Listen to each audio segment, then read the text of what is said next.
मुलगा म्हणून जन्माला आला, मग स्वतःतलं स्त्रीत्व कळायला लागलं आणि मग सुरू झाला ट्रान्स वुमन होण्याचा एक वेगळा प्रवास.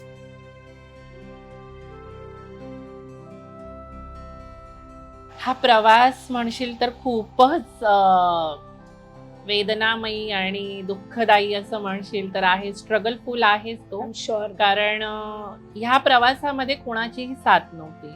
ना फॅमिलीची, ना समाजाची, ना फ्रेंड सर्कलची, ना कोणाचीच.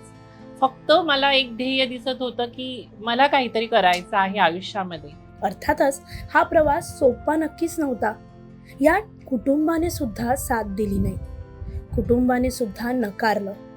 मग आलं एकटेपण, टोमणे, टीका, देवदासी म्हणून वाहिलं सुद्धा गेलं. पण त्यातून मार्ग शोधला, शिक्षणाने मार्ग दाखवला आणि मग सुरू झाला श्रीदेवीचा प्रवास. तुला बिलीव्ह नाही होणार, खूप काही गोष्टी घडल्या माझ्याबरोबर. ज्यावेळी मी साईटवर जायचे, तिथे बोललं जायचं, फोन यायचे बॉसला, आपने किसको भेजा है यहाँ पे, क्या हुआ है, म्हणजे काम करायला पण देत नव्हती लोक. श्रीदेवी नावातच देवी आहे. देवीचं एक वेगळं रूप आपल्यात आहे हे ओळखलं आणि आपल्यावर असलेला सरस्वतीचा वरद हस्त ओळखून त्या मार्गाला लागली. पुढे जे झालं ते कोणीही विचार सुद्धा केला नसेल. पण जिथे मी राहत होते तो स्लम एरिया होता, त्यामुळे आजूबाजूचं वातावरण हे खूपच वेगळं होतं. त्यामुळे लोकांच्या चेष्टा, लोकांचा अब्यूज, टॉन्ट हे तर नेहमीच चालू असायचे. रॅगिंग होतच, पण चिडवणं आणि त्या नजरा, ट्रोल, त्या नजरा ज्या इथे ज्या बसतात ना, त्या खूप म्हणजे माणसाला खूप लागतात आणि त्या गोष्टी होत होत्या. मुंबईतली पहिली ग्रॅज्युएट ट्रान्स वुमन झाली आणि नंतर मागे वळून पाहिलंच नाही. पण या सगळ्यातला कटू अनुभव अजूनही सुरूच आहे. पण तिचा हा प्रवास अनेकांना प्रेरणा देतो. आपल्यासारख्या अनेक श्रीदेवींना मार्गी लावण्याचं काम ती आजही करते. मिस करतेस की नाही त्यांना? खूप मिस करते. मम्मीला मिस करते, भावंडांना मिस करते. कारण एक ते असतंच की दिवस कसाही जातो, पण रात्र नाही जात. आणि कोणी विचारणारं नसतं की एवढ्या घरामध्ये तू खाल्लंस का, तू पिलंस का, किंवा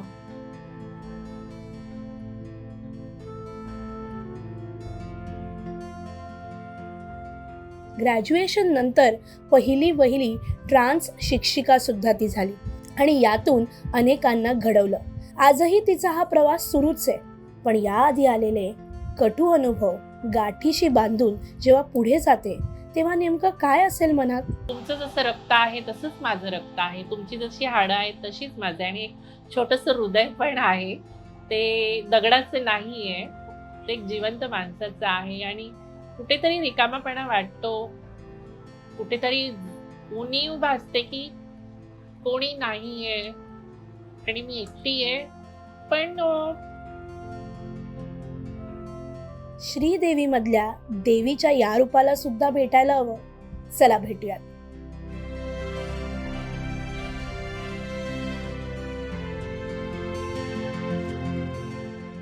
कशी आहेस मैत्रिणी? तुझी माझी हक्काची मैत्रीण मज्जा पिंकची मी चित्राली नवरात्र निमित्त आपल्या काही खास मैत्रिणींना भेटतोय, त्यांचा आगळा वेगळा प्रवास जाणून घेते. कर्तृत्ववान तुम्ही आम्ही सगळ्याच आहोत, पण त्यांचा एक काही अनोखा प्रवास राहिलाय तो उलगडतो. आणि आज सुद्धा अशीच दुर्गा मातेचं रूप असलेल्या कोणाला तरी भेटणार आहे. तर पाहूयात कोणाला भेटतोय. चल. हॅलो. हाय. सो श्रीदेवी आहे. Hello, welcome. हाय. आणि मज्जा पिंक वर तुझं खूप खूप स्वागत आहे. कशी आहेस? मी खूप मजेत. तर आज आपली खास मैत्रीण, आज जिचा प्रवास जाणून घेणार आहोत ती आहे श्रीदेवी. विशेष म्हणजे श्रीदेवी ही मुंबईतली सगळ्यात पहिली ट्रान्स वुमन जी ग्रॅज्युएट झाली, जी शिक्षिका, टीचर झाली. अशी तिचा असा एक प्रवास राहिलेला आहे आगळा वेगळा. सो कसा राहिलाय तो प्रवास आणि काय खास आहे, आज आपल्या समोर मस्त देवीचं रूप आहे आणि या देवीला सुद्धा भेटतोय आपण या निमित्ताने. तर कसं वाटतं या सगळ्या दिवसात? एक छान ऊर्जा असते आणि मस्त छान सगळं वाटत असतं आणि त्यानिमित्त अशा गप्पा होत असतात. तर श्रीदेवी, या निमित्ताने काय नेमक्या भावना असतात मनात? भावना तर खूप आहेत. सांगायला गेलं तर देवीचं हे एक रूप आहे, ते खूप चैतन्य रूपी असं मानलं गेलेलं आहे. तिच्यापासून आपल्याला खूप अशी ऊर्जा मिळते काही करण्याची आपल्याला जी ऊर्जा म्हणतो ना ती मिळते आणि ती लहानपणापासूनच मिळत होती. आणि नावातच देवी असल्यामुळे ते कर्तृत्व सिद्ध करण्याचं पण ताकद तिच्याकडनंच मिळत गेली आणि ते मी करत गेले. हा प्रवास खूप कठीण होता आणि कोणाची साथ नव्हती. पण करण्याची एक जिद्द असते आणि एक काहीतरी अ, स्वतःमध्ये ती एक चिकाटी असते, की काहीतरी करून दाखवलंच पाहिजे. ना समाजाची साथ, ना फॅमिलीची साथ, ना कोणाची साथ. पण एक जिद्द आणि चिकाटी आणि सगळ्या काही गोष्टी धरून मी त्या पुढे येत गेले आणि आज तुझ्या पुढे उभी आहे. येस, आणि हाच प्रवास जाणून घ्यायचा आहे. स्वतःतली जिद्द कशी ओळखली, कसं ग्रॅज्युएशन पर्यंतचा प्रवास राहिला, शिक्षिका कशी झाली आणि आता तू खूप उत्तम समाज कल्याणासाठी बरंच काय काय करतेयस. सो हे सगळं जाणून घेणार आहोत. देवीची आरती करणार आहोत. छान आम्ही तिचा आशीर्वाद घेऊन या गप्पा पुढे श्रीदेवीच्या घरी जाणार आहोत आणि तिकडे सुद्धा छान देवी वसलेली आहे. तिचं सुद्धा आपण दर्शन घेणार आहोत. चल तर मग.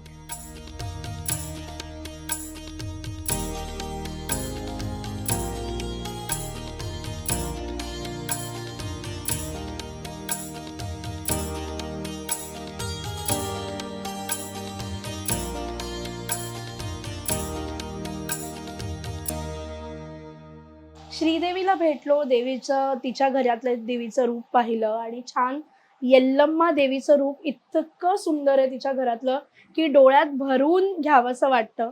इतकी छान आहे. तर श्रीदेवी, नवरात्रीत हमखास तुझ्या भेटीगाठी होतात अनेकांच्या आणि एरवी कुठेतरी दुर्लक्षित अजूनही वाटतं का? सर्वप्रथम तुझं खूप धन्यवाद करते. तू माझ्या घरी आलीस आणि एक बरं वाटलं, की साक्षात देवीच आली. खरंय. कारण सहसा माझ्या घरी कोणी येत नाही आणि सहसा माणसं बोलणं पण टाळतात. कारण तर तुला माहीतच आहे, की एक मी ट्रान्स वुमन आहे. हम्म. तिला ट्रान्सजेंडर पण म्हणतात आणि एक तृतीयपंथी पण म्हणतात. हं. खूप नावं आहेत आम्हाला समाजाने दिलेली आणि त्या नावाला घेऊनच मी चालत आले. पण मला ती नावं नको होती. मला माझं कर्तृत्व सिद्ध करायचं होतं आणि आईच्या कृपेने ते टचवूड झालेलं आहे आणि अजून ते द्विगुणित व्हावं अशी माझी इच्छा आहे. तर तू आलीस आणि हा विषय तू मांडते आहेस आणि सगळ्या काही गोष्टी तू करणार आहेस या इंटरव्ह्यूमध्ये, तर खूप बरं वाटलं आधी तर मला, की साक्षात एक स्त्री शक्ती माझ्या घरी आलेली हां. आहे आणि माझ्यातली स्त्री तिने ओळखली. म्हणजे ही खूप मोठी गोष्ट आहे. जे मला हवं होतं, की माझ्यातल्या स्त्रीला कोणीतरी ओळखावं आणि हे खूप बरं वाटलं मला. अरे ऑब्व्हियसली की श्रीदेवी, खरं तर ही शक्ती इतकी इतकी स्ट्रॉंग आहे आणि ती इतक्या वेने दिसत असते, समाजात वावरत असते आणि अजूनही ते कुठेतरी निग्लेक्टेड आहे, अजूनही ते कुठेतरी दुर्लक्षित आहे. म्हणजे मला असं वाटतं की फॉर्म भरताना आता आपण फिमेल, मेल आणि ट्रान्स Transgender, अशा बरोबर. ऑप्शन्स दिलेले आहेत. पण अजूनही तितक्यासा अवेअरनेस किंवा तितकीशी जनजागृती नाहीये. अजूनही बघण्याचा दृष्टिकोन बदललेला नाहीये. आणि मला असं फार वाटतं, की या दिवसात जर आपण स्त्रीचा जागर करतो, सो एरवी सुद्धा तो झाला पाहिजे आणि तो तितक्याच मानाने तुम्हाला जगता आलं पाहिजे, तितक्याच मानाने तुम्हाला वावरता आलं पाहिजे. तुम्ही कोणीतरी वेगळे आहात असं तुमच्याकडे पाहिलं गेलं नाही पाहिजे आणि म्हणून हा छोटासा प्रयत्न आहे खरं तर. या दिवसात तो अधिक लोकांपर्यंत पोहोचेल असा मला वाटतो. कारण की या दिवसात स्त्री शक्तीचा उदो-उदो होत असतो. त्या निमित्ताने तरी लोकं त्याच्याकडे वेगळ्या पद्धतीने बघतील म्हणून हा घाट घातलाय खरं तर. आणि तिचा प्रवास कुठेही कमी राहिलेला नाही आणि तो खूपच प्रेरणादायी राहिलेला आहे.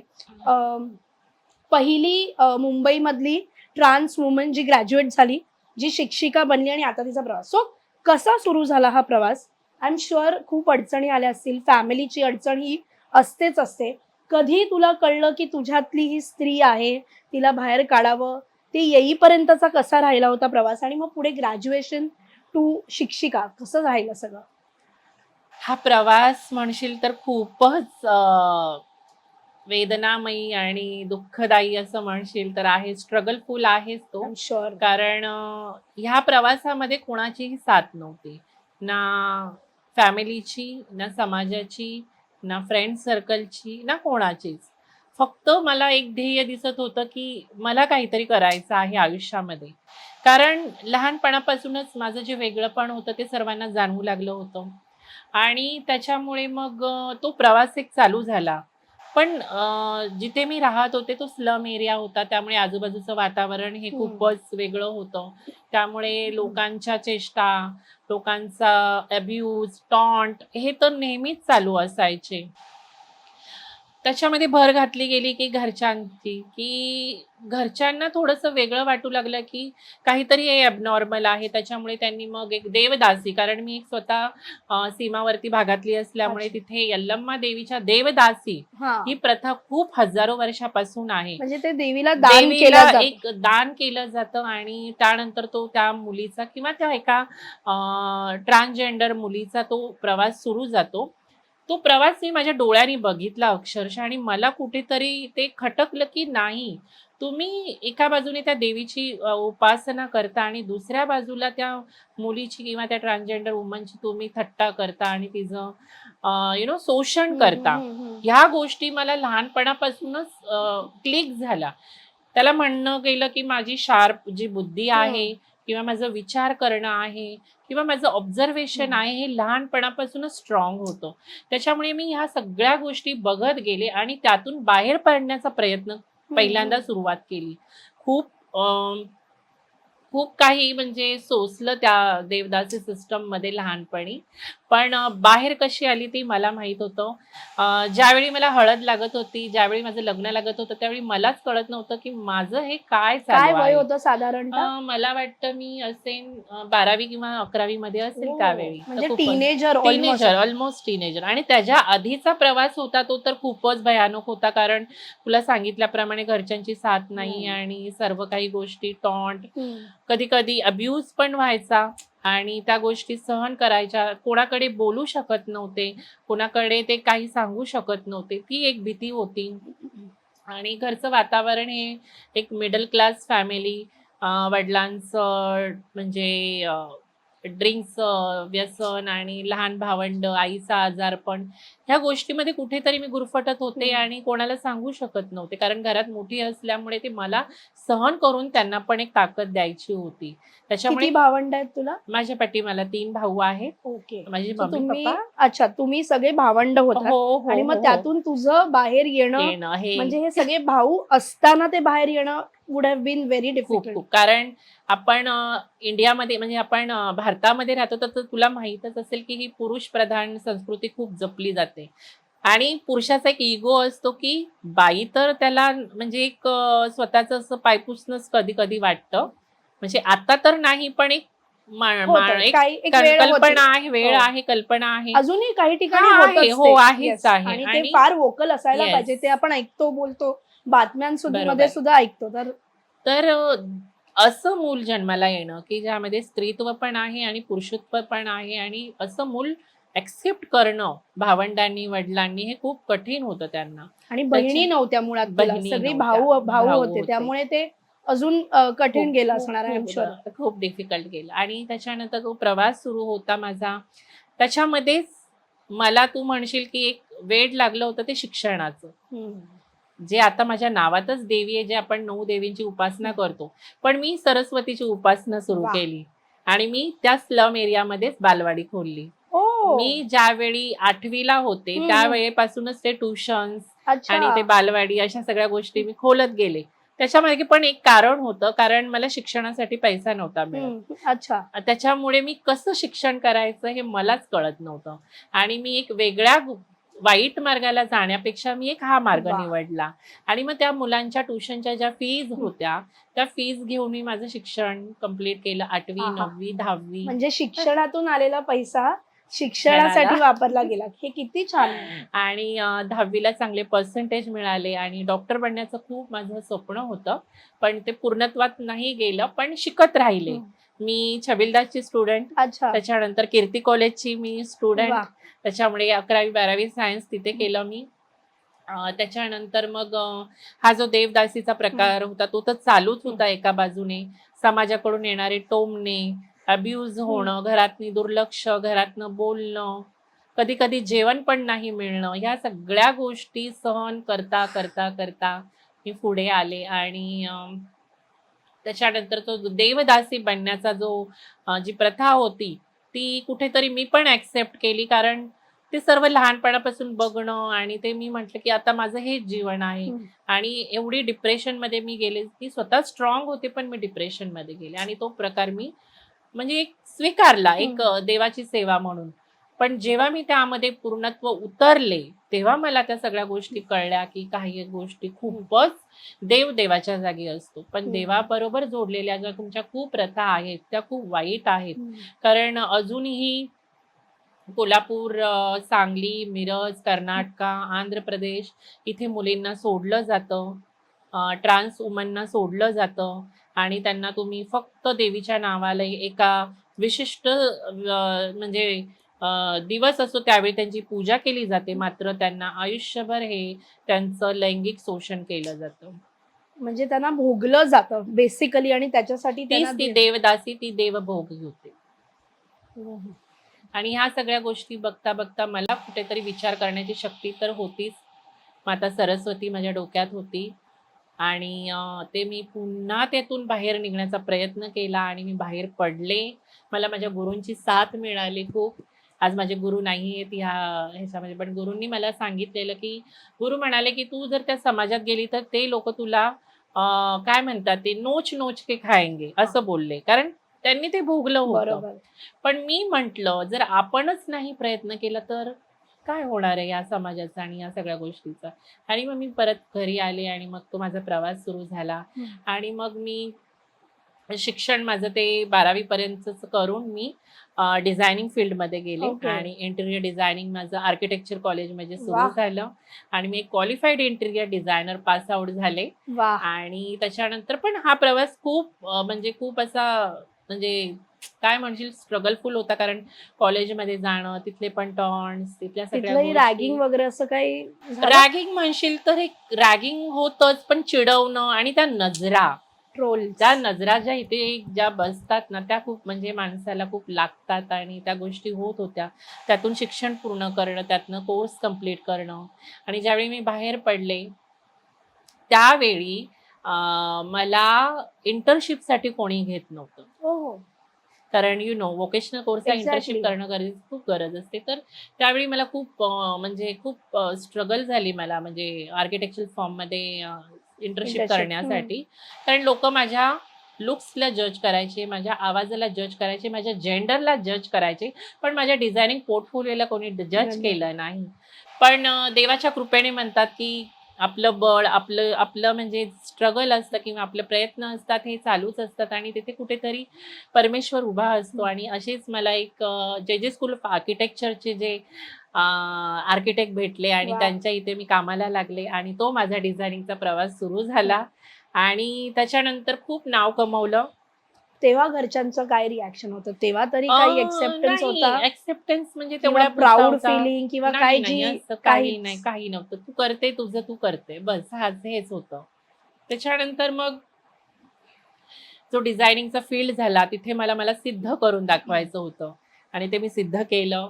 तुला बिलीव्ह नाही होणार, खूप काही गोष्टी घडल्या माझ्याबरोबर. ज्यावेळी मी साईटवर जायचे, तिथे बोललं जायचं, फोन यायचे बॉसला, "आपने किसको भेजा है यहाँ पे? क्या हुआ है?" म्हणजे काम करायला पण देत नव्हती लोकं. पण ते जिद्द होती की नाही करायचंय. आणि मी जागून, जागून मी डिझाईन्स केलेले आहेत आणि तुला बिलीव्ह नाही होणार, मी आपलं जे भारतातलं किंवा मुंबईतलं सगळ्यात मोठं स्टेशन आहे छत्रपती शिवाजी महाराज टर्मिनस, तिथला 17 नंबर प्लॅटफॉर्म, 18 नंबर प्लॅटफॉर्म मी डिझाईन केला सरांबरोबर. वॉव! त्यानंतर तिथल्या तिकीट काउंटरच्या बिल्डिंग्स डिझाईन केलेल्या, ज्या आज पण आहेत किती तिथे. छान आहे. त्याच्यानंतर सेंट्रल आणि वेस्टर्न रेल्वेचा कॉन्फरन्स हॉल डिझाईन केलेला आहे. आजही माझं तिथे डिझाईन केलेलं म्युरल्स आहे तिथे. वाह! आणि शेवटची एक अचीव्हमेंट होती, की ज्यावेळेचे रेल मंत्री होते लालू प्रसाद यादव, त्यावेळी मला त्यांच्याकडून मॉडेल मेकिंगसाठी सेकंड अवॉर्ड सुद्धा भेटलं. क्या आणि बात मी है! माझं डिझाईनचं स्किल तिथे दाखवलं आणि त्यानंतर पाठी बघणं नव्हतं.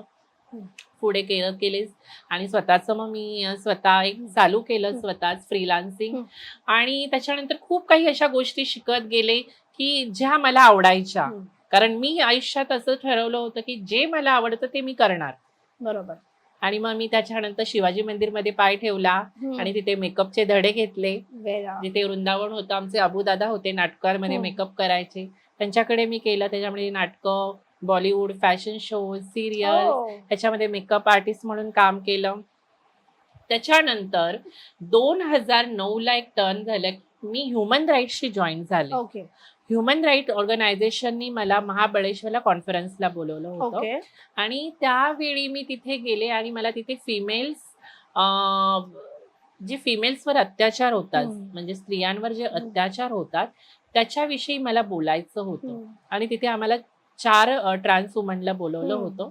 त्यातल्या 3 ट्रान्स वुमन तर निघून गेल्या, कारण की त्यांना ते नकोच होतं, कारण त्या म्हणाले आम्ही शिकलेल्या नाहीये, आम्हाला हे जमणार नाहीये. पण मी म्हंटल पळून केल्याने आपण समाजामध्ये आपलं सिद्धत्व काही कधी करू शकत नाहीये. पण आपल्याला काहीतरी दाखवायचं असेल तर आपल्याला तिथे उभं राहणं मात्र जरुरीचं आहे. जरी आपण हरलो, जिंकलो हा विषय गोष्ट वेगळी आहे, पण त्याला फेस जाणं, त्याला सामोरं जाणं हे खूप गरजेचं आहे. ही लहानपणापासून जिद्द होती. आणि त्याच्यानंतर मग त्या कॉन्फरन्समध्ये मी ती केस जिंकले, पण इट वॉज अ ड्रामॅटिक केस. पण ती एवढ्या जजेस आणि सोशल वर्कर्स आणि ह्युमन राईट्स वाल्यांबरोबर मी ते सर्व काम केलं 8 दिवस. तिथून मला जी नव चैतन्य किंवा एक बोलतात ना असं हे झालं, की त्यांनी पण खूप मला मोटिवेट केलं, की नाही श्री, तू तुझ्या कम्युनिटीसाठी काहीतरी करू शकतेस. आणि ती जी एक शक्ती घेऊन मी ज्यावेळी बाहेर आले तिथून आणि ज्या मी कामाला लागले 2010 पासून, आणि त्याच्यानंतर मी माझ्या कम्युनिटीसाठी छोटे मोठी कामं करत गेले. कुठे मेडिकल कॅम्प्स, कुठल्या ऑर्गनायझेशनशी जॉईंड खूप काही कामं केली. त्याच्यानंतर मी स्वतःचा बिझनेस पण स्टार्ट केला.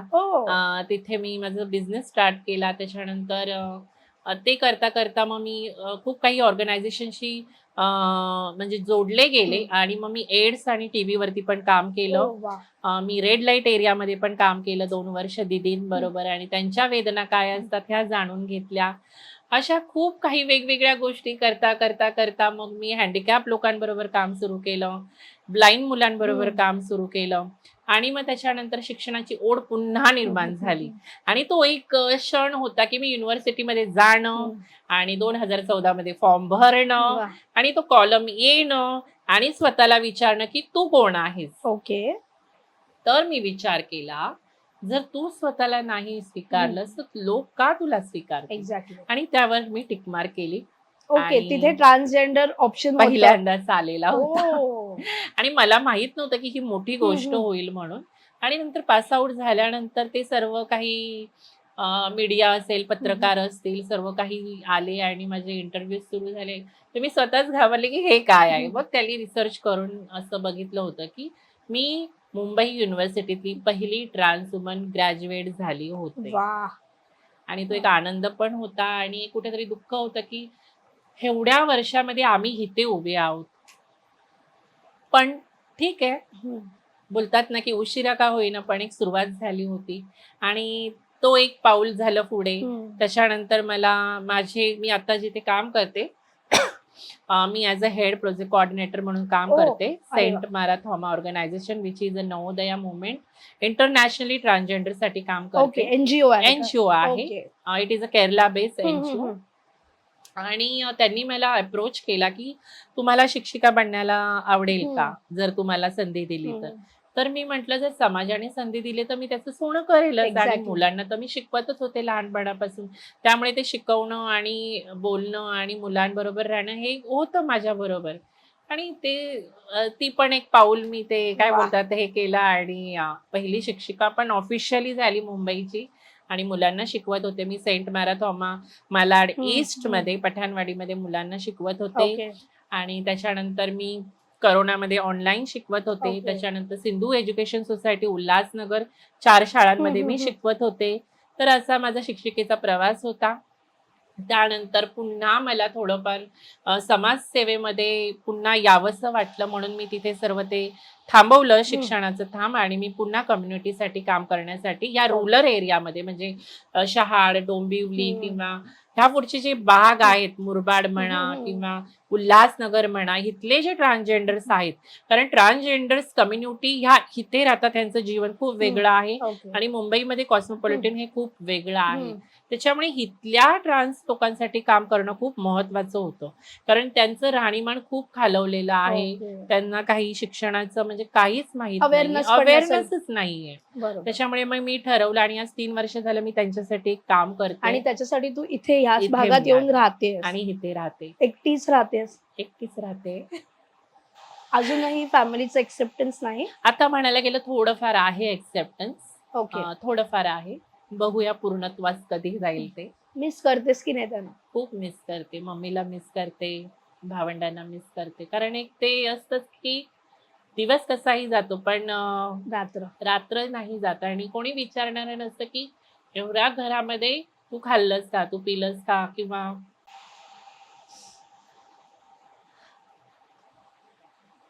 त्यावेळी भरून येतच. कारण या 4 भिंतीमध्ये कोणी विचारणारं नसतं. स्वतःचा पाणी प्रवास हवंय नाही, स्वतःचा प्रवास स्वतःलाच करायचा असतो. सगळ्या गोष्टी तर असतात. तू पण एक स्त्रीच आहे, त्यामुळे घरातली कामं, बाहेरचं इव्हेंट आणि या सगळ्या गोष्टी टॅकल करून सगळं करणं हे आपल्याला जमतं आणि ते करते. एक स्माईल घेऊन, पॉझिटिव्हिटी. अ, डोळे पाणावले आणि त्यातून बऱ्याच भावना व्यक्त झाल्या आणि जसं आपण म्हणतोय की अ, तिला आपण याच्यासाठी भेटतोय की तिचा एक वेगळा प्रवास राहिलेला आहे पण ती आज समोर आलेली आहे तिच्याशी आपण बोलतोय तिचे जे काही अडचणी राहिल्यात ते बघितले आहेत त्यांच्या बरोबरच्या अशा अनेक जणी आहेत ज्यांना एक्सेप्टन्सची गरज आहे बरोबर. ज्यांच्याशी नॉर्मल होऊन बोलण्याची गरज आहे त्यांच्याकडे ते काहीतरी वेगळे आहेत हे बघण्याची खरंच आज समाजाला गरज आहे जसं मी म्हणाले तसं त्यांचा त्यांचा प्रवास प्रत्येक जण करतोय जसं तुम्ही आम्ही करतोय तसं त्यामुळे त्यांना एक वेगळं वलय देण्याची काहीच गरज काही नाही गरज आणि नाहीये. म्हणूनच श्रीदेवीला आपण भेटलो नवरात्रीत भेटलो कारण की तिचा हा प्रवास तर खूप इन्स्पायरिंग आहे प्रेरणादायी आहे पण अशा अनेक श्रीदेवी आहेत ज्यांच्यासाठी ती काम करते त्यांना ती समाजात टाट मानेने वावरावं म्हणून मदत करते आणि श्रीदेवी आय एम शुअर आत्ता तुला एकटं वाटत असेल आय एम शुअर कुठेतरी पण त्या सगळ्यांचा गुड विशेस तुझ्या सोबत आहे त्या सगळ्यांची आणि तुमची देवी यल्लम्मा जी इतकी स्ट्रॉंग आहे ती कायम तुझ्या पाठीशी आहे नक्कीच. आणि हे सगळं करताना मला विचारायचं वाटतं की हे सगळं करताना जसं म्हणालीस तसं की कुठेतरी एकलकोंडेपणा वाटतो कुठेतरी एकटं असल्यासारखं वाटतं रात्र खायला उठते असं जे सगळं आहे पण आज जेव्हा मागे वळून पाहतेस तेव्हा श्रीदेवीने जे काय अचीव केलं आहे किंवा जे काय तिने कमवलं अजून पल्ला बराच मोठा आहे तुला अजून बरंच काय काय गाठायचं आहे तेव्हा कुठेतरी सुखावतेस हो, कधीतरी सुखावते. कारण माणसाने जेवढं दुःख भोगलेलं आहे, तिथे कुठेतरी सुखाचे क्षण ते त्याला खूप असे आल्हाददायक वाटतातच. जेव्हा माझ्या स्टुडंटचे मला फोन येतात किंवा हम्म. मेसेजेस येतात, की टीचर मी आज वकील झालोय, वा टीचर मी आज केमिकल इंजिनियर झालोय, टीचर मी आज पोलीस झालोय किंवा मी आज हे अचीव्ह केलंय, मी आज ते अचीव्ह केलंय. तुम्ही आम्हाला शिकवलंच त्यावेळी. किंवा माझे जे इन्स्टा किंवा FBला जे मी स्टुडंट्स जॉईंड आहेत, तर ते खूप बरं वाटतं, की मी काहीतरी घडवलंय. समाजाला मी काहीतरी पुन्हा देते आहे. मी कशीही असू दे. मला समाजाने स्वीकारलं नाहीये. पण मला काहीतरी त्याचं देणं लागतंय आणि ते मी काम करते आणि ते अविरत चालूच राहील असं मला वाटतंय. त्याच्यानंतर माझ्या खूप काही ट्रान्स सिस्टर आहेत, त्या मला आता खूप काही एवढे प्रेम देतात, की "तू आमच्यासाठी एवढं काम करतेस, आम्हाला कोणी विचारत नाहीये. आम्हाला पण काही करायची खूप इच्छा आहे, पण तुझ्यासारखं तेवढं आम्हाला देवानी बोलतात ना, की एक डेअरिंग दिलेली नाहीये. ते तू करते आहेस आणि त्यातूनच मी काही ट्रान्सिस्टर घडवल्या आहेत. पहिली ट्रान्सजेंडर मेडिकल अटेंडन्स बॅच केली, जे आपल्या मुंबईच्या एक्स मेयर आहेत प्रभावळकर मॅडम, त्यांचं नाव घेऊ इच्छिते.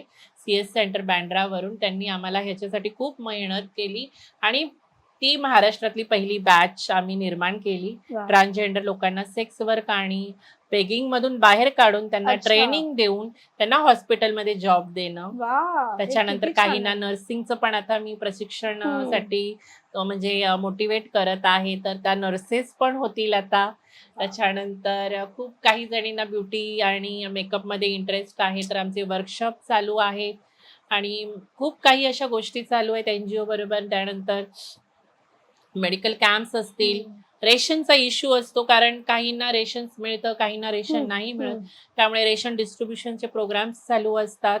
सेन्सिटायझेशन प्रोग्राम हा खूप महत्वाचा आहे. त्याच्यामुळे खूप काही कॉर्पोरेट ऑफिसेस, स्कूल्स, कॉलेजेस, हॉस्पिटल्समध्ये मी स्वतः जाते आणि तिथल्या स्टाफसाठी, तिथल्या स्टुडंटसाठी मी हा सेन्सिटायझेशन प्रोग्राम मी नाही तरी आज मला वाटतं 7-8 म्हणजे 10 वर्ष तरी झाले मी करते आहे. प्रत्येक कॉलेजेस, सायन मेडिकल कॉलेज असू दे किंवा आपलं मुंबईचे कॉलेजेस असू द्या, सेंट झेवियर्स असू दे, किंवा कुठल्याही कॉलेजेसमध्ये मी जाऊन करत आहे.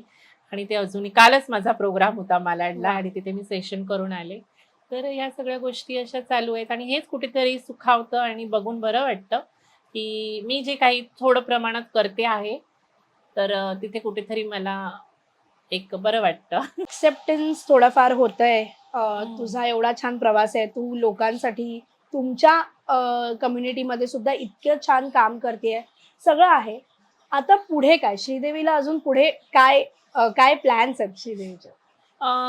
जसं म्हणतात, की शिक्षणाला काही वय नसतं, तसं शिक्षण हे अजूनही करायचंय. सध्या माझं पोस्ट ग्रॅज्युएशन चालू आहे ओह! सोशिओलॉजीमध्ये वॉव! आणि हे शेवटचं वर्ष आहे. काही कारणाचं मी देऊ शकले नाही परीक्षा. आता ते पूर्ण करायचं आहे आणि पुन्हा डॉक्टरेट करायची आहे वाह! आणि शिकत राहायचं आहे. जे काही भेटेल ते शिकत राहायचं आहे. क्लासिकल डान्स हा माझा खूप जिव्हाळ्याचा विषय आहे, कारण मी आमचे जे गुरु आहेत राधाकृष्णन मॅम, त्यांच्याकडे मी ऑनलाईन ऑफलाईन शिकते आहे. ओके. त्याच्यामुळे भरतनाट्यमचे मी धडे गिरवते आहे वाह! आणि त्याच्यामध्ये पण अजून शिकत राहायचं आहे. आणि डिझायनिंग म्हण किंवा जे आर्ट आहे त्याच्यामधल्या विविध गोष्टी अजून काही एक्सप्लोर करायच्या आहेत आणि बघूया, ते पुढे करणारच आहे आणि ते करेनच. नक्कीच. आणि आय एम शुअर अजून उंची गाठशील तुझ्या या सगळ्या ह्याच्यामध्ये. तुझ्या ह्या अवॉर्ड्सचे जे काही ट्रॉफीज आहेत ते अजून भरगच्च भरून जाऊ दे, की ठेवायला जागा नसू देत. धन्यवाद. असं होऊ देत. पण आज अनेक मी म्हटलं तसं अनेक श्रीदेवी तिकडे आहेत ज्यांना मे बी अजून ती हिंमत मिळत नाहीये किंवा तो एक्सेप्टन्स मिळत नाहीये. कुटुंबाशी बोलण्याचं ते धैर्य मिळत नाहीये. त्यांना तू काय म्हणजे बिकॉज तुझा हा सगळा प्रवास इतका छान राहिलेला आहे, त्यांना तू काय सल्ला देशील किंवा कुटुंबाने या सगळ्या ह्याच्यात किती महत्व असतं कुटुंबाने सपोर्ट करणं? बिकॉज आता LGBTQ हे इतके इझिली बोलतो आपण, एक्सेप्टन्स त्यांच्याबद्दल आलाय, पण ट्रान्सबद्दल तो एक्सेप्टन्स अजूनही कुटुंबात नाही आहे, स्पेशली इंडियन फॅमिलीजमध्ये. सो त्यांना काय सांगणार असं वाटतं? ॲक्सेप्टन्सचं जर म्हणशील तर तो फक्त इंडियामध्येच नाही तर बाहेर पण नाहीच आहे ओ, अजूनही. ओके. कारण स्वीडन या देशाशी मी खूप जोडले गेलेले अच्छा. आहे, कारण तिथली डॉक्युमेंटरी माझी खूप गाजली स्वीडनमध्ये आणि प्राइजेस पण तिथे खूप भेटले. आणि तिथे खूप काही फ्रेंड्स आहेत माझ्या आणि फिमेल सोशल वर्कर्स पण आहेत. आमचं बोलणं नेहमी ऑनलाईन चालू असतं, व्हिडिओ कॉल्स आणि ह्या सगळ्या गोष्टी. तर त्यांचं पण म्हणणं हेच आहे, की कुठेही अजून ट्रान्सला तेवढं एक्सेप्टन्स अच्छा. नाहीये. ओके. कारण स्वीडनमध्ये पण अजूनही त्याच गोष्टी चालू आहेत. जर एखादं ट्रान्स ओपनली बोलायला गेलं तर ते नाही एक्सेप्ट होत आहे. फक्त इंडियाचंच नाहीये तर सगळीकडे आहे. कारण काय आहे, ही ह्युमन सायकॉलॉजी आहे. मी स्वतः सायकॉलॉजी 3 वर्ष आणि सोशिओलॉजी 3 वर्ष शिकलेली आहे. त्याच्यामुळे माणसाचं एक कुतूहल असतं, की आपण ह्या सोशिओलॉजिकल रूल्स आणि रेग्युलेशनमध्ये आपण जगतोय किंवा एक चौकट आखून दिलेली बरोबर. असते. त्यामुळे लहानपणापासूनच ते संस्कार असतात, की मूल म्हणजे काय किंवा मुलगा म्हणजे काय किंवा मुलगी म्हणजे काय, हे संस्कार होत राहतात. आणि त्याच्यामुळे एक वेगळं काहीतरी जर बघितलं, तर ते मनाला कधी पटतं, नाही पटत, एक्सेप्ट होतं, नाही होत. त्याच्यामध्ये द्वंद्व असं युद्ध चालू असतं त्या म्हणजे प्रत्येक माणसामध्ये. त्यामुळे कुठेही ट्रान्स वुमनला किंवा ट्रान्सजेंडर व्यक्तीला किंवा LGBTQ मधल्या व्यक्तीला बघितलं, तर त्यांचं बोलणं आणि त्या सगळ्या गोष्टी ह्या त्यांना नाही पटत किंवा खटकतात. तर मला हे वाटतं हे यासाठी खूप वेळ जाईल आणि ठीक आहे. काही गोष्टी एक्सेप्ट होण्यासाठी खूप काही दिवस किंवा वर्ष पण जावी लागतात. कारण स्त्रीलाच एक्सेप्ट करण्यासाठी एवढी वर्ष गेली, की तिने फक्त चूल-मूल सोडून जर सगळं म्हणजे आता ते करते आहे आणि तिला हे एक्सेप्ट करण्यासाठी स्त्री ह्या कॉलमला किंवा ह्या जेंडरला एक्सेप्ट करण्यासाठी एवढी वर्ष गेली. तर आमची तर गोष्ट वेगळीच आहे. तर मला वाटतं हे कुठेतरी युद्ध थांबेल आणि आम्हाला पण समाजामध्ये आता मिळतो आहे. सरकारने पण खूप काही चांगली पावलं म्हणजे उचललेली आहेत आणि खूप काही गोष्टी चालू आहेत, पॉलिसीज बनतात आहेत, ट्रान्सजेंडर बोर्ड्स बनलेले आहेत. पण अजूनपर्यंतही असं मला वाटतं, की समाजामध्ये शिक्षण आणि व्हिजिबिलिटी आणि सेन्सिटायझेशन या 3 गोष्टी जर झाल्या, तर कुठलीही कम्युनिटी असू दे, ही कम्युनिटी पुढे जाण्यामध्ये खूप त्याचा हातभार लागतो. कारण ज्यावेळी व्हिजिबिलिटी वाढते, खूप काही गोष्टी ट्रान्स दिसतील सगळ्या फील्डमध्ये, तर त्यावेळी तिथे लोकांना अरे ट्रान्सच आहे त्याच्यामध्ये नॉर्मलाइज करायला नॉर्मलाइज करायला वेळ लागणार नाही. त्याच्यानंतर शिक्षण. जशी मी शिकले, जसं मी 3 माझे प्रेरणास्तोत्र आहेत. पहिले तर छत्रपती शिवाजी महाराज, ज्यांच्याकडून मी एक म्हणतात ना, की म्हणजे कुठेही काही असू दे, मी रणरागिणीसारखी धावत जाते आणि तो इव्हेंट मी उडवते आणि मी तो पार करते. म्हणजे कुठेही काही असू दे, घाबरत नाही. कारण एवढ्या माणसांसमोर जाणं, बोलणं आणि तेही ट्रान्स वुमन म्हणून बोलणं हे खूप वेगळं असतं. पण तिथे जाऊन ठामपणे बोलणं आणि त्यांच्या प्रश्नांना उत्तर देणं हे मी त्यांच्याकडून शिकले. एक ती जिद्द आणि चिकाटी. दुसरे आहे डॉक्टर बाबासाहेब आंबेडकर. मी त्यांना खूप मानते कारण त्यांनी कुठेही कॉन्स्टिट्यूशनमध्ये जेंडरचा त्यांनी आय एम द सिटिझन लिहिलेलं आहे. त्याच्यामुळे तिथे काही नाहीये. त्याच्यामुळे मी त्यांचंच एक प्रेरणा घेत असते. तिसऱ्या आहेत आपल्या सावित्रीबाई फुले आणि ज्योतिबा आणि मदर तेरेसा, की करुणा असली पाहिजे आणि कितीही काही झालं तरी शिक्षण सोडायचं नाही. शिक्षण हे चालूच ठेवायचं. कारण शिक्षण हे एक मला वाटतं वाघिणीचं दूधच आहे दुसरं आणि ते जर भेटलं आणि आपली जर वाचा जर चांगली असेल, तर काही कोणी त्याला रोखू शकत नाही. पण कोणत्याही प्रश्नाला सडेतोड उत्तर देऊ शकतो आणि आपला उत्कर्ष कसा करायचा हे आपल्याला समजू लागतं. With the respect and the dignity. That is very important. जर ह्या 2 गोष्टी नसतील तर त्याला काहीही अर्थ नाही. त्यामुळे मला हे कम्युनिटीला हेच सांगायचं आहे, आता तरी कुठेतरी जाग्या व्हा आणि स्वतःमधली स्त्री तर तुम्ही ओळखलीच आहे, पण तिला सिद्ध करण्याचं काय कर्तृत्व असतं हे तुमच्या हातात आहे. आणि आई भवानी आणि आई जगदंबेला हीच प्रार्थना करेन, प्रत्येक ट्रान्सिस्टरला हीच बुद्धी द्यावी, की तिने कसं पुढे जावं आणि समाजामध्ये आपलं नाव कसं सिद्ध करावं हे त्यांना भेटावं. नक्कीच. आणि यापुढे जाऊन मला आज तिथे बसलेल्या सगळ्यांना सांगायचं असेल, की नेक्स्ट टाइम जर आपल्या आपल्या ज्या मैत्रिणी आहेत, ज्या बहिणी आहेत, जर आजूबाजूला दिसल्या तर नजरा त्या ज्या छेदणाऱ्या असतात त्या आपण पहिला बंद करूया. नॉर्मली वागूया. त्या आपल्यासारख्याच कोणीतरी, जसा स्त्री पुरुष तसं ट्रान्स असं त्यांच्याकडे पाहूयात. त्यांच्यासाठी जगणं जरा सोपं करूयात. जर इतर काही करता येत नसेल तर टोमणे टीका तर आता बंद झालेत बऱ्यापैकी.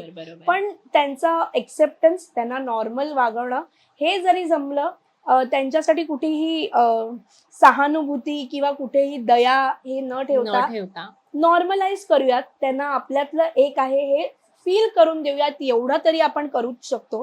लेडीज डब्यांमध्ये अनेकदा ट्रॅव्हल करताना त्या नजरा ज्या असतात त्या जरा थांबवूयात. बाकी आय एम शुअर ते त्यांचं जे काम आहे ते सगळ्या जणी करतायत आणि त्या त्यांच्या त्यांच्या क्षेत्रात जशी श्रीदेवी स्वतःची एक ओळख बनवू पाहते त्या इतरही करत असतील.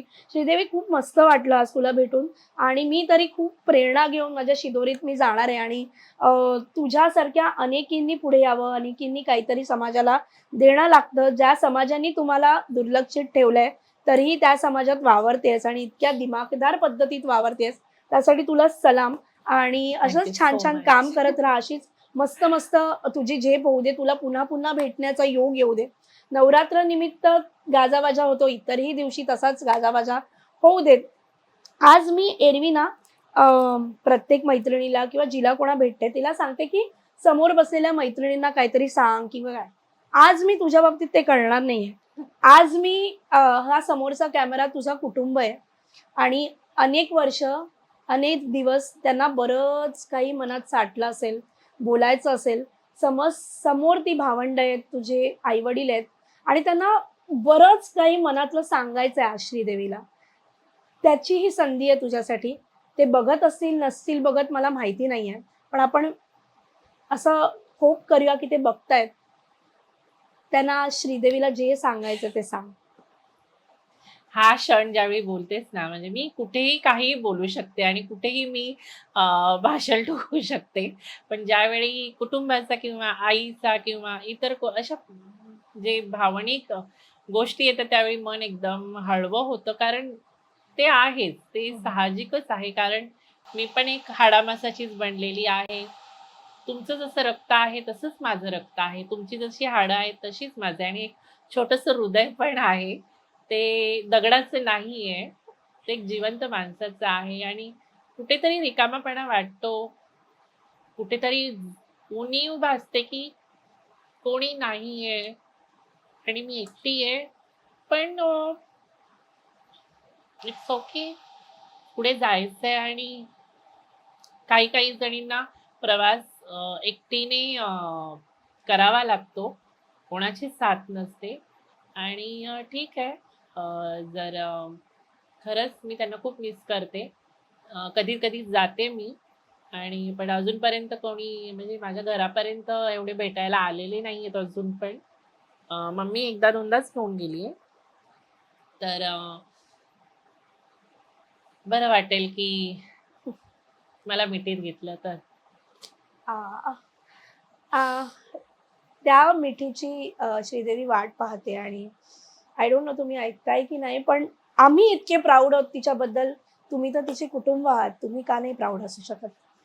श्रीदेवी, असंच मस्त मस्त काम कर अँड आय एम शुअर तुझं काम आहे, तुझी जी जिद्द आहे ती कधी ना कधी या दारावरती ठोठावेल आणि ती मिठी तुला मिळेल. आणि आय होप ती मिठी लवकरच मिळावी. आणि तुम्ही सगळे तिकडे आहात. तुम्ही पाहताय ह्यांच्याकडनं जी प्रेरणा घेता येईल ती घेऊयात. Thank so much. खूप मस्त वाटलं. जसं मी म्हणते तसं मी आज प्रेरित होऊन घरी जाते. छान काम कर. देवी यल्लम्मा पाठीशी आहेच. Thank thank you you so so much. Much. पुन्हा भेटूच.